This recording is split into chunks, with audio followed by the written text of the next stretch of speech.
So a few weeks back, I pulled up Zillow and I noticed something strange. Something I don't get it. very strange. I was moving and I was looking at buying a home up in Seattle, and I couldn't help but notice the pricing for renting and buying seemed off. So off that it set me on a journey of sorts. A journey I feel like you should see. After diving in and doing a fair amount of research, I am convinced that a lot of what we know about real estate ownership is wrong. I think we're entering a new phase. Skyrocketing This rent. poses both serious personal and financial consequences because this is a big decision, and the findings in history that I'm going to share with you here today, they're likely different than what you might expect.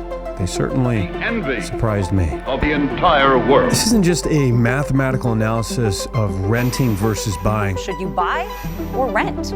This is about the history and prospect Debate over property. of owning the earth. To properly examine this question, we have to understand what we're buying. We have to understand the past if we want to plan for the future. That is my grandfather, Art. My grandfather lived nearly 100 years. And in those 100 years, the implied definition of land ownership, it's bizarrely meant many different things. Something I feel like I should just show you. That's where Art was born. I mean, somewhere out there. We should probably go to the property line. I'm going to show you the property. This is where we met with Art's first definition of land ownership, the definition his father had passed down to him to retain the land. You had to labor it. Solely owning the land was not enough. But as Art grew older, he noticed something unusual more and more. An invention from a few decades prior was becoming a lot more prevalent on nearby farms. An invention that was lighter than air, stronger than whiskey, and cheaper than dust. The greatest discovery of the age.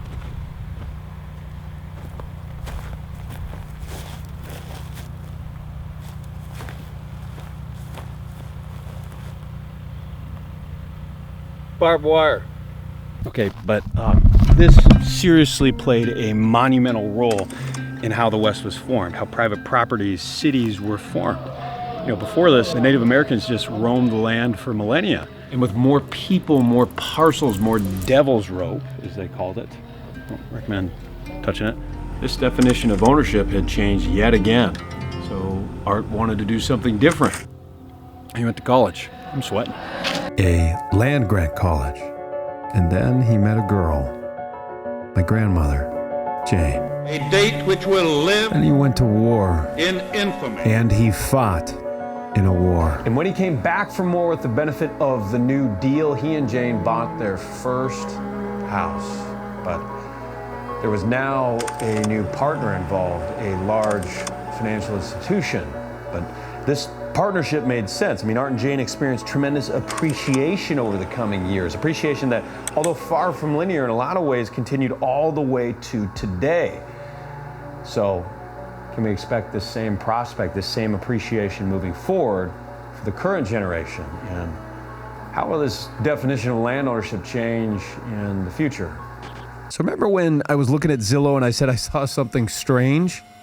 Well, here's what I saw. Even though I was planning on buying, I decided I'd just look at the rental market. And I pulled up this guy. Now, if you're not familiar with Seattle or Bellevue, that might sound like a lot of money because, well, $60,000 a year in rent is a lot of money to anyone. But Seattle is an expensive city. For reference, that house is valued at over $2 million. That means, before we get technical here, the mortgage was roughly triple what the rent is. But maybe this was just an anomaly because this seemed so off. So I looked at other homes and the story continued. This house was valued at over $2 million and was renting for $4,699. Maybe it's just because we were looking close to the city. Well, this house, quite a bit further north, was valued at $3.7 million and renting for $5,600. Now, I could keep going here, but again, the basic math just seems off. So if we want to look deeper, what math or calculation should we be considering? Now, fortunately, there happens to be a ratio that's really helpful for this. It's called the mortgage, well, it doesn't say it there, but it's called the mortgage to rent ratio. It compares the average monthly mortgage to the average monthly rent. And Right now it's in a weird place. 37%. I'm not sure if you can see that. 37% higher than the average monthly apartment rent. If we look a little bit further down here, you don't have to be an economist to look at this graph and notice that things look a little strange relative to the past. In fact, historically, monthly mortgage payments for newly purchased homes have been roughly on par with monthly apartment rents. So yes, rents have increased in the last few years as inflation has gone through the roof, right? But mortgages have trounced this increase. Something else that's convenient here, you can run this for any city. So for example, Seattle happens to be the second worst city in America. This stresses just how regional real estate can be. So what do we find when we run this ratio for Seattle homes? It's on there somewhere. You can see that. 3.243 for our first house, 3.215 for our second house, 4.745 for our third house, and 2.578 for our last house. Historically, the ratio has been roughly 1-to-1, at least according to this paper, so we are way above that right now. This obviously isn't specific financial advice. This isn't the end-all, be-all ratio, the only thing that one should consider with the decision, but it does highlight this changing bond that we have with the ground beneath our feet, not just the definition of it, as we went through with my grandfather, but the financial prospect. Clearly, more people are unwilling or unable to buy, at least at the price point that we saw before. That's why prices came down. Otherwise, prices would be higher. Homes would be selling for more. And this isn't, in fact, just intuitive. If we just look at the trend that's kind of been here, I got another article to show you from the Wall Street Journal. 87% increase. There's been an 87% spike in a 5-year period of households choosing to rent instead of buy. Households that often have the cash flow to buy. Households making over $150,000.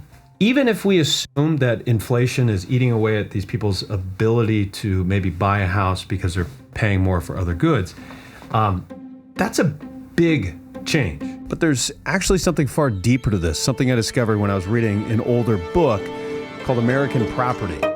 One of the most remarkable circumstances in our colonial history is the almost total absence of leasehold estates. We have an immensity of land courting the industry of the husbandman. In America, land costs so little that each man becomes a property owner.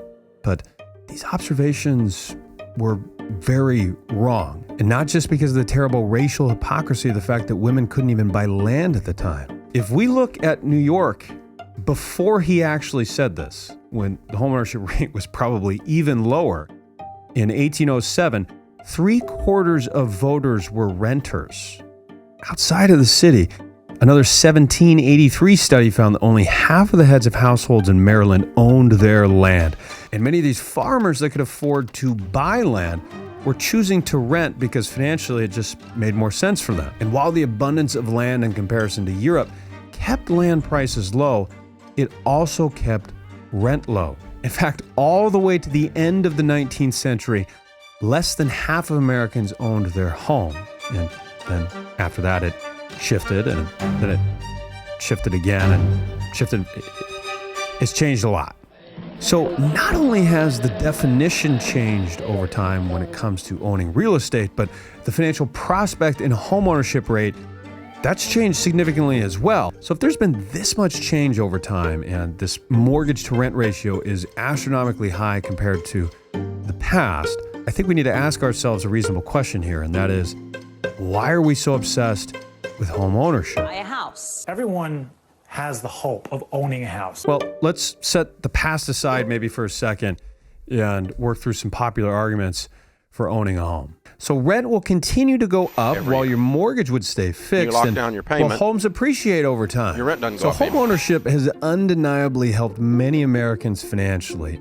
But what about the future here? How much of this maybe just had to do with timing or maybe a recency bias? Most people aren't owning their homes for 50 years. I mean, they might have a 30-year loan, but in reality, they're owning it for far less time than this. And that means that many people are not working that deeply into the amortization schedule. And with the way that loans work, you pay most of the interest up front, meaning it would be very difficult to break even in comparison to renting. Unless the home appreciates more than historical averages, sometimes far more. Let me just show you an example real quick. Here we have two homes, one that just sold for $859,000 and one renting for $3,700. And they even look similar. If you just look at these two, they actually look really similar, and they happen to be in the same area too. With a 10% down payment, assuming for a 4% real estate appreciation rate and cost of money rate, which is essentially the opportunity cost here, basically we're not breaking even until year 23. But if we change just one variable by 1% here, watch what happens. So if we switch from 4 to 5% on the appreciation rate, we have halved our break-even point. We're at year 11 now. It makes kind of a surprising difference, just even 1%. Now, if we go the other way, if we go to 3%, well, we're never breaking even within this 30-year mortgage. Now, this is just math. Obviously, it's not financial advice. I don't claim to know what the real estate appreciation rate will be moving forward, but we do know undoubtedly that real estate does not appreciate in a linear fashion like this. It changes year to year. And what is kind of special to real estate is, since this is a large asset, that means you're essentially forced to take on a significant amount of what's called idiosyncratic risk. When you buy a house, you have to buy a single property in a single city at a single point in time. That is why we hear a wide variety of stories. Now, it should be noted here that we have quite the assumption baked into this. We're assuming people will actually say the difference between renting and buying. I think that's quite the behavioral assumption to make here. But the point is, yes, the argument is somewhat true. Homes have appreciated over time. Your mortgage theoretically would stay fixed while renting is increased with inflation.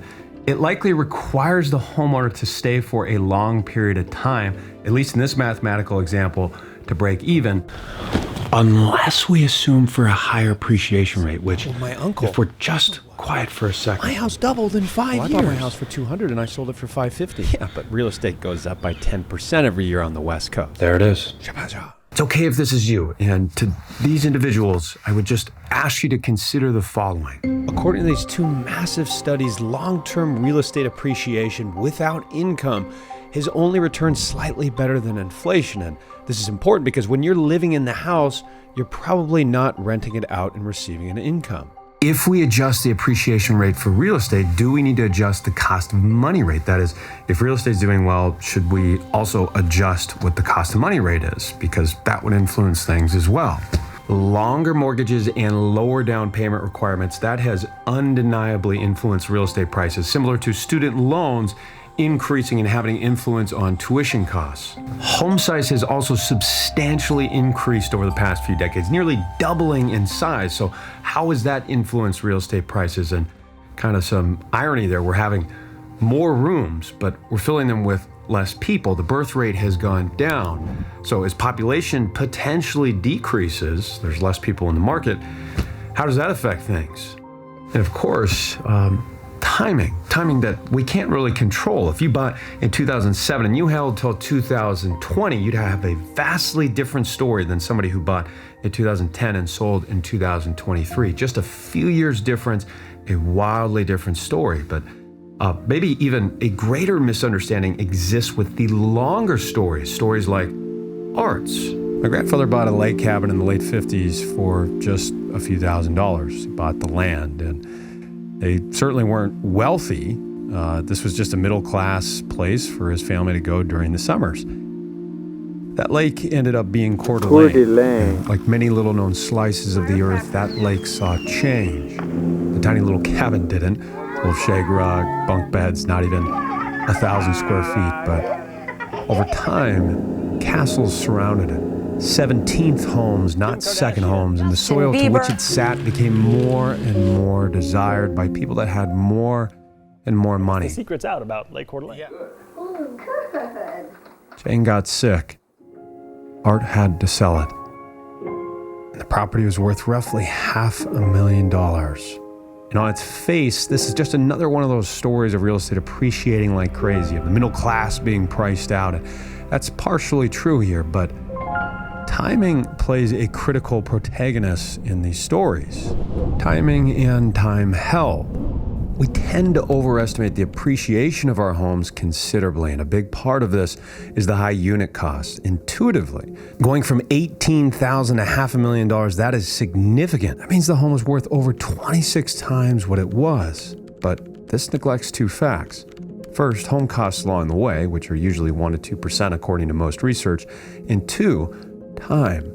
The return was roughly 6% over 49 years. When we subtract for home costs of 1% to 2%, that means the return was roughly 4% to 5%. 4% to 5% sounds like a lot less than someone saying the home is worth 26 times what they bought it for.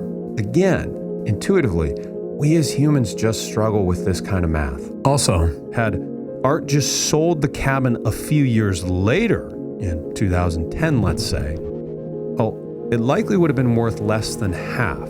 A far different story. So yes, the lake property and many other parts of the United States outpaced inflation, making affordability challenging for many today. But there's more math behind these 26x stories. Assuming for long-term appreciation rates above 4% to 5% for the future, that's quite the assumption to make. Now, nobody knows what the exact appreciation of homes will be moving forward, so what are maybe some other arguments that we might hear? I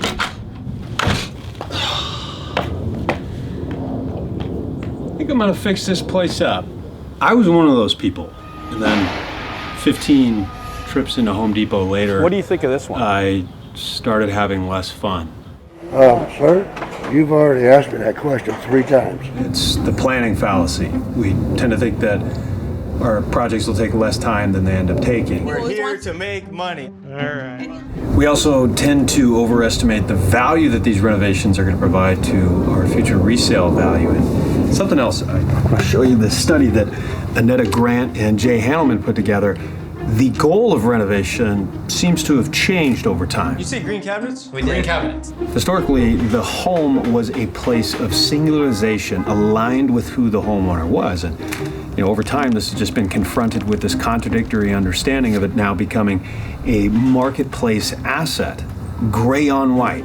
That was the answer I was met with when I asked my friends, family, what colors I should use for the kitchen remodel. In fact, it's the colors I ended up going with because I wanted to maximize the resale value of my house. But if that question had been posed in, let's say, the 1950s to Art and Jane, the answer would have likely been, well, color it how you want.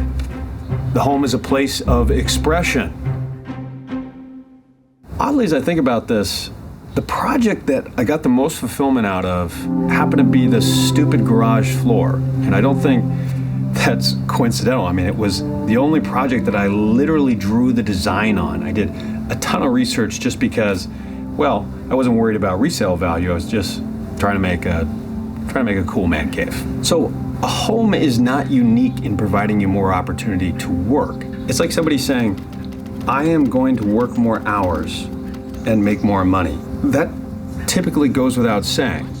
So if you're going to buy a fixer-upper, it might not be as straightforward as HDTV makes it seem, both personally and financially, and potentially spiritually, depending on how many weekends you lose. This is more of a personal choice for us. Now, when people say this, it's because they're implying some financial trade-off for personal life satisfaction, which I totally get. I mean, you can't take money with you, so you might as well enjoy it some way. So, are people happier when they own a home? Yes, homeowners are happier. But this is actually very misleading, and I want to show you why. As Arthur Brooks writes, being happier doesn't mean that homeownership is the source. It doesn't mean that homeownership is making you happier. In fact, homeownership happens to be a terrible predictor of happiness when we control for things like marriage, social engagement, or income increases. In a large 2022 study, 2 economists analyzed decades worth of well-being data and found that homebuyers' happiness was higher in the run-up to buying and in the months after doing so. But then something odd happened. It returned to pre-purchase levels about a year later.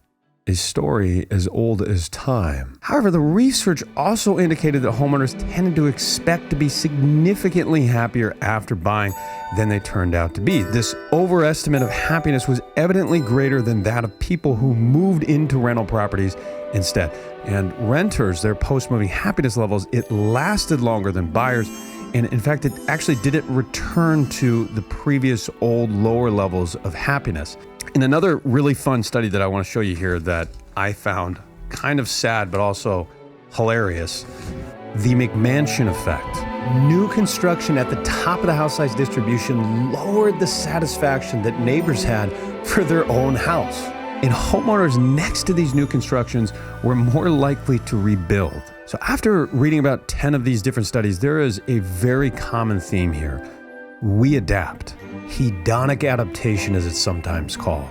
That is, we adapt to our environment and where we live, but we don't seem to adapt to something else very well, something that homeowners tend to lose: time, through home maintenance and typically by a longer commute. But it's not like renting is absent of sacrifice either. You can't do what you maybe want to do to the rental because, well, you can't just knock a wall down one day, at least without repercussions, right? You also might not be able to find the rental that you want. Or you could have pets that the landlord doesn't know about. Rates could change and you could refinance down the line. You don't have to keep that loan forever. Or you could do what I did. You can rent out several of the rooms to your friends and kind of commercialize your main property, your primary in a way.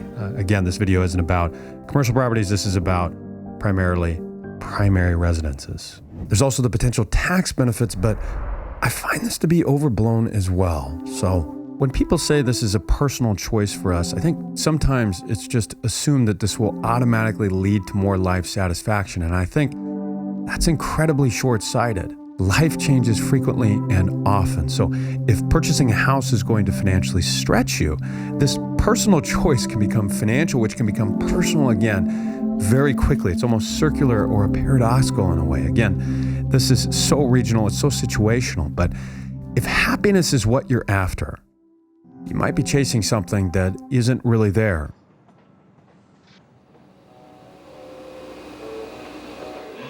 This is Christmas Day, 93.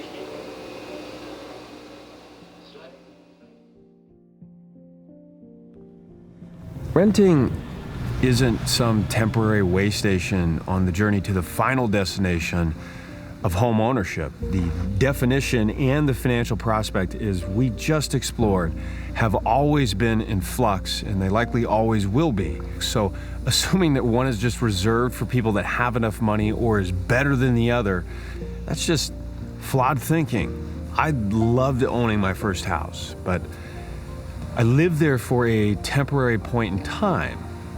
So in a way, I guess I rented that piece of the earth, just like I'm renting this piece of the earth. So whether you're laboring the land, Mike learned to walk, or just growing older in that slice of space, How old are you? Too old. And I am a little older, I'm 39. Property has always been a means rather than an end.